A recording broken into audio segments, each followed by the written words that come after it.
the shadow and the sun. A journey through the blessing of peace. The Lord bless you and keep you. The Lord make his face shine on you and be gracious to you. The Lord turn his face toward you and give you peace. Numbers 6:24-26. Preface. The whisper that outlasts the noise. We live in an era of relentless noise. From the moment we wake, we are bombarded by a world that demands our attention, criticizes our flaws, and measures our worth by our productivity. In this digital age, the human heart has become weary, searching for a sanctuary that the modern world simply cannot provide. But there is a rhythm older than the chaos. Thousands of years ago, a specific set of words was given to a desert wandering people. It wasn't a set of rules, nor was it a list of demands. It was a blessing. It was a promise that regardless of the terrain, whether a lush valley or a scorched wilderness, the Creator of the stars was personally invested in the keeping of the human soul. This book, The Shadow and the Sun, is more than a story. It is a journey into the heart of that ancient promise found in Numbers 6:24-26. Through the life of Leo and the wisdom of his grandfather, Thomas, we explore what it truly means to be held when the world lets go. We delve into the mystery of the shine, the divine favor that has nothing to do with our perfection and everything to do with God's grace.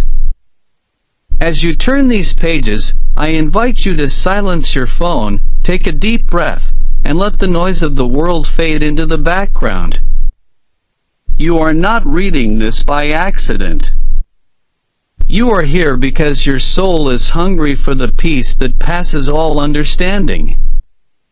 May these chapters be a warm fire for your spirit, and may you realize, perhaps for the first time, that you have never walked a single step outside of his sight. Chapter 1: The Hands on the Head. In the small, sun-drenched village of Oakhaven, the world moved at the pace of a heartbeat. It was a place where neighbors still leaned over fences to trade garden tomatoes for stories, and where the evening air always smelled of damp earth and wood smoke. In a house at the edge of the woods lived a young boy named Leo. Leo was a boy of many questions. He wondered why the birds sang at dawn and why the shadows grew long and spindly in the afternoon. But his favorite time of day was the in-between, that purple hour when the sun had dipped below the horizon but the stars hadn't quite claimed the sky.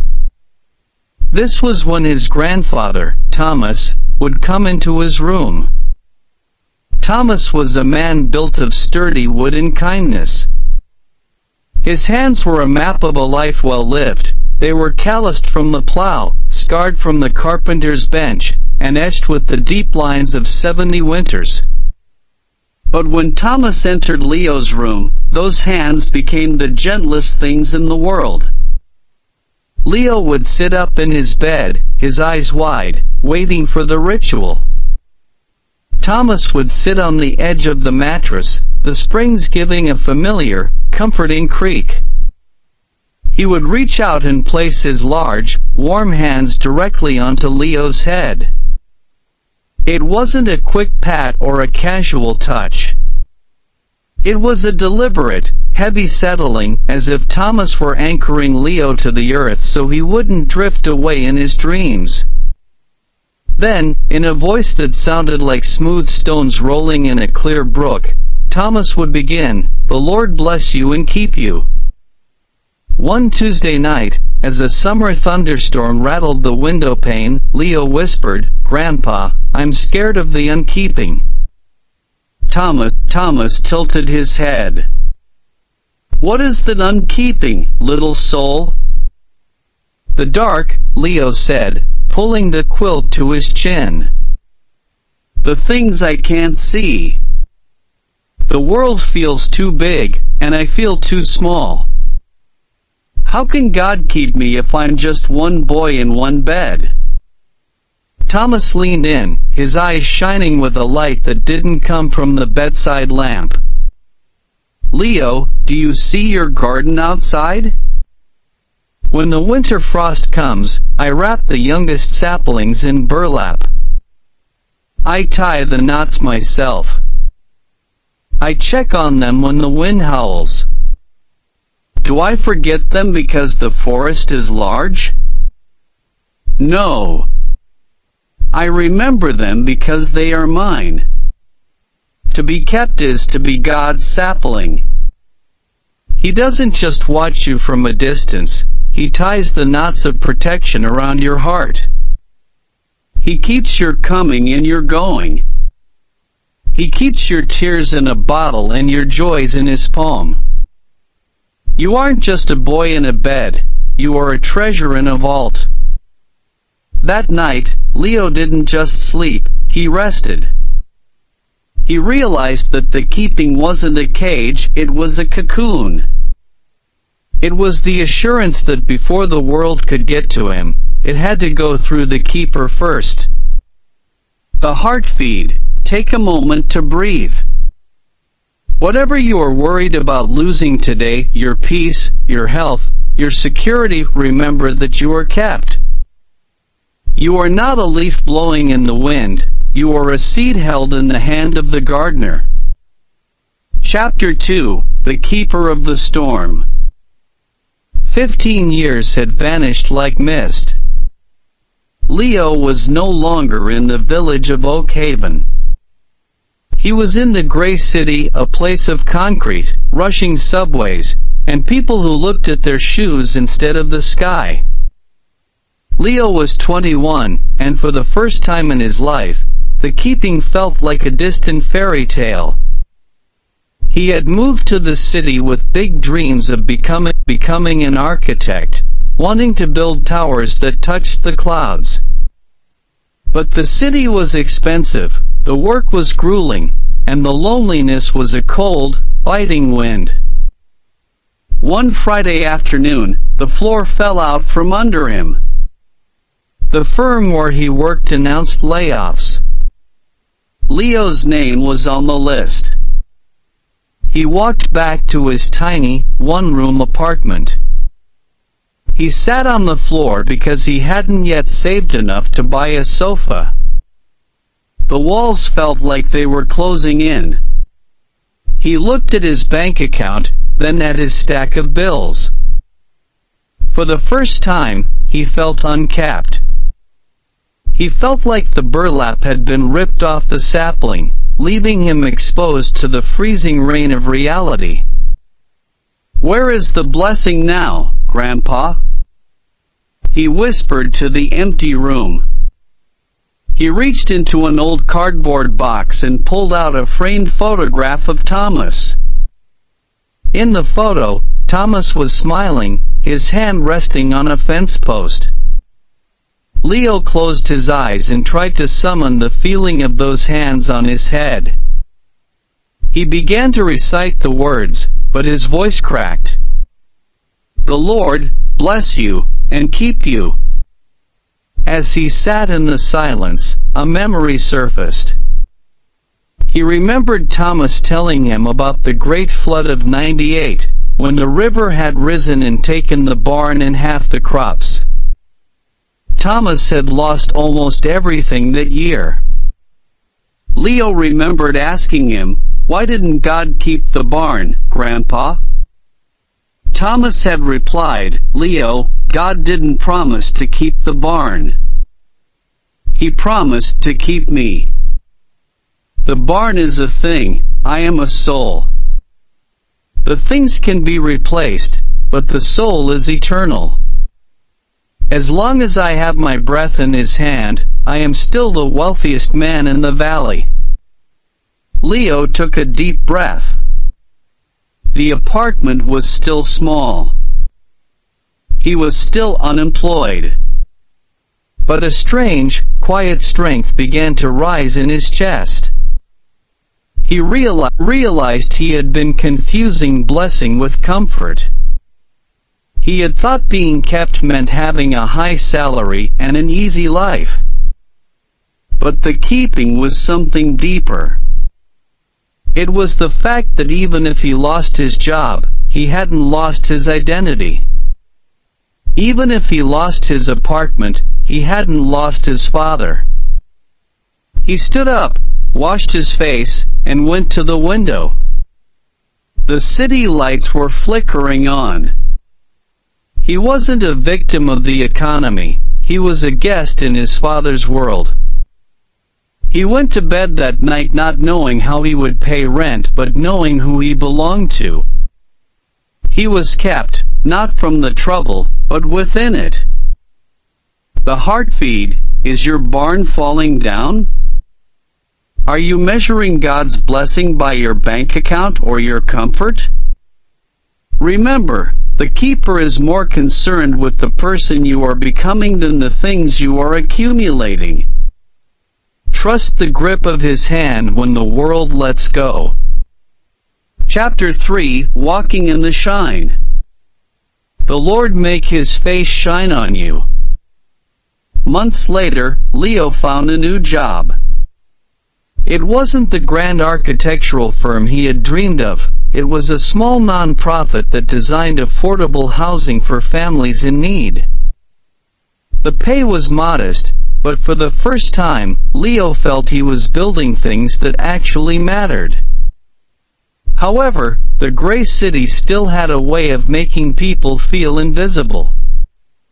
In the city, you were a number on a badge, a face in a crowd, a speck in the system.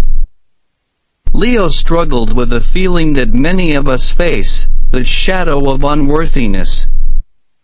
He felt he had to work harder, run faster, and be louder just to be noticed. One Saturday morning, Leo went to a local park. He watched a father playing with his toddler. The little girl was trying to run, tripping over her own feet, and covered in grass stains. She wasn't doing anything impressive. She wasn't winning a race or solving a problem. She was just being. And yet, the father's face was absolutely radiant. He was beaming at her. Every time she looked up, she met a gaze of pure, unfiltered delight. She didn't have to earn that smile, she was the reason for it. The second part of the blessing hit Leo like a lightning bolt: the Lord make his face shine on you. In the ancient language, this meant to turn the light of one's presence toward another. It was the opposite of hiding one's face. Leo realized that for most of his life, he had imagined God's face as a stern judge behind a desk, checking off a list of Leo's mistakes. Or worse, he imagined God was too busy running the stars to look down at a park bench in a crowded city. But the blessing said otherwise. It said that God's face shines. To shine means to emit warmth and light. When the sun shines on a flower, the flower doesn't have to do anything but open up. It doesn't have to scream for the sun's attention. The sun provides the light because that is what the sun does. Leo sat back on the bench and closed his eyes. He imagined the shine of God. He imagined that everywhere he went, the grocery store, the subway, the office, he was walking in a beam of heavenly favor. He wasn't invisible. He was the object of a divine gaze. This changed how Leo treated people. If God's face was shining on him, then God's face was also shining on the grumpy bus driver. It was shining on the homeless woman on the corner. It was shining on the boss, who was hard to get along with. Leo started to live from love instead of for love. He didn't work to get noticed, he worked because he was already seen. The shadow of unworthiness began to shrink. You cannot stay in the shadows when you realize you are standing directly in the light of the Creator's smile. The heart feed. Stop trying to impress the world. Stop trying to earn the light. Like the toddler in the park, your Father is already beaming at you. Today, try to live with the consciousness that God's face is turned toward you with delight. How does that change the way you walk? Chapter 4, When the Face Turns Away. The phone call came on a Tuesday morning, the kind of ordinary morning that gives no warning that the world is about to change. Thomas was gone. Leo traveled back to Oakhaven for the funeral. The village, once a place of golden cedar smells, now felt gray and hollow. As he stood by the fresh earth of the gravesite, the wind felt sharper than he remembered. He looked at his own hands, younger, smoother versions of his grandfather's, and felt a terrifying void. The hands that had kept him for 25 years were now still. In the weeks following, Leo stayed in the old house to settle the estate. He slept in his childhood bed, but sleep wouldn't come. The silence was deafening. For the first time, the prayer felt like a lie. The Lord turn his face toward you. Where is your face now? Leo whispered into the dark. If you are looking at me, why do I feel so alone? If you are turning toward me, why does it feel like you've walked out of the room? He felt the heavy weight of the silent season. It is the season we all face, the moment when the prayers feel like they are hitting a brass ceiling, and the warmth of the shining face feels as distant as a cold star. Leo began to wonder if the blessing was just a sweet poem a grandfather told a child to keep him from crying. One afternoon, Leo found himself in the attic. Amidst the dust and the old trunks, he found a small, leather-bound journal. It was Thomas's diary from the years after Leo's grandmother had passed away. Leo opened it to a page dated 40 years prior. He expected to find words of great faith. Instead, he found words of great struggle. Today the fog is thick, Thomas had written. I cannot feel the sun. I feel as though I am calling into a canyon and hearing only my own echo. Leo gasped. Even the man who gave the blessing had felt the silence. He read further, but then I remembered, the sun does not cease to exist because the clouds have gathered. The sun is not gone when the earth turns its back for the night. Faith is not feeling the warmth, faith is knowing the sun is there even when the world is dark. I will set my face toward him, even if I cannot see his face toward me. Leo realized that he had been treating God's face like a mood. He thought that if he felt good, God was looking, and if he felt bad, God had turned away. But the blessing says, the Lord turn his face toward you. In the original meaning, this is the action of a king who stops a whole procession just to look at one beggar. It is a deliberate, unchanging choice. God had not turned away from Leo, Leo was simply in a season of night. And just as the moon reflects the sun during the dark hours, Leo realized he could reflect the blessing even when he couldn't feel the heat. He knelt on the attic floor and did something he hadn't done since the funeral. He didn't ask for the pain to go away. He simply acknowledged the presence. You are here, he whispered. your face is toward me. I cannot see you through the clouds, but I trust the sun. The heartbeat, are you in a season of silence? Do not mistake the clouds for the absence of the sun.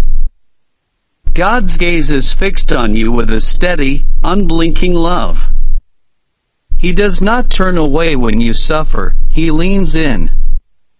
Your job is not to find the light, but to trust that the light has already found you. Chapter 5, The Return of the Peace.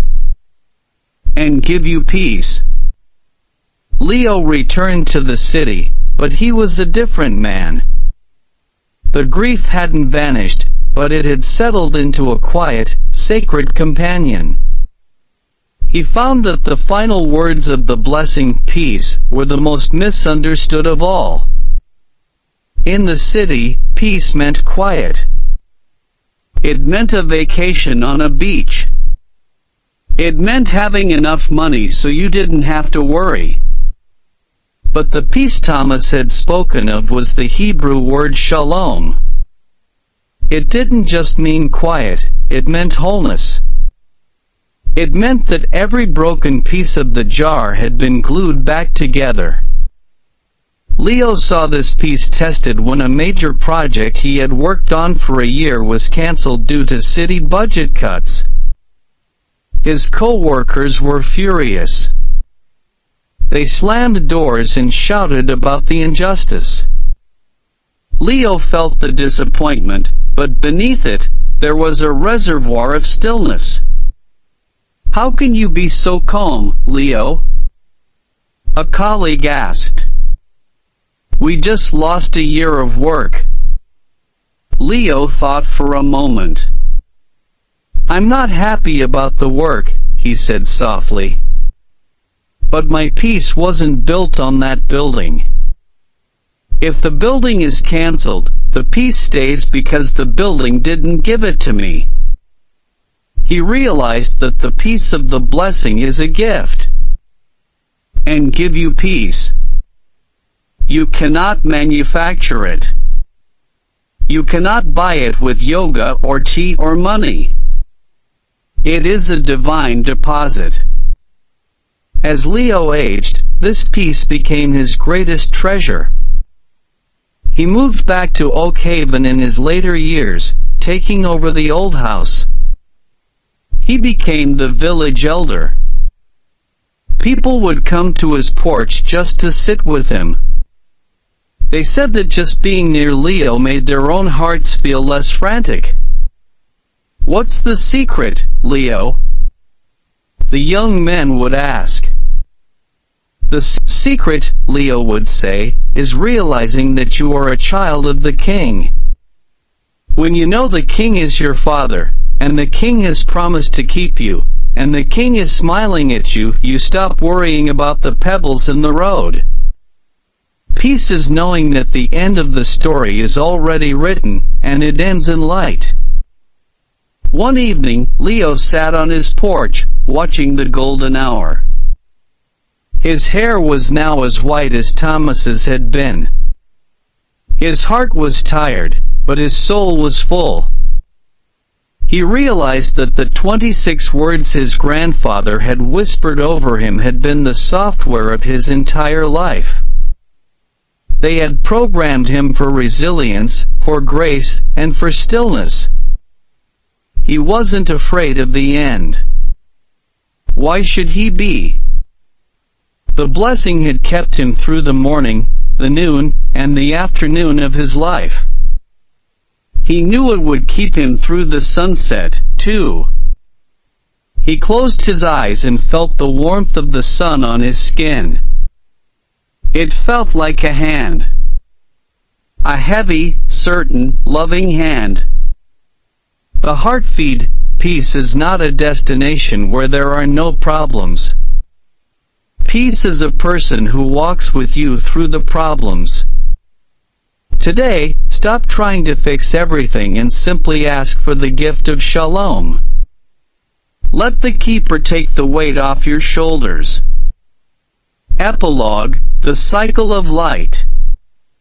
The story concludes as Leo, now a great-grandfather, walks into a small room at the end of the hall. A little boy named Oliver is fighting sleep, his eyes darting toward the shadows in the corner. Leo sits on the edge of the bed. The springs creak, the same song they have sung for 80 years. Leo reaches out. His hands are rough, etched with the map of his journey. He places them on Oliver's head. "The Lord bless you and keep you," Leo whispers. Oliver's eyes close. The shadows in the corner don't seem so scary anymore. The boy doesn't know the theology of the words. He doesn't know the history of the prayer. He only knows that he is loved, he is seen, and he is safe.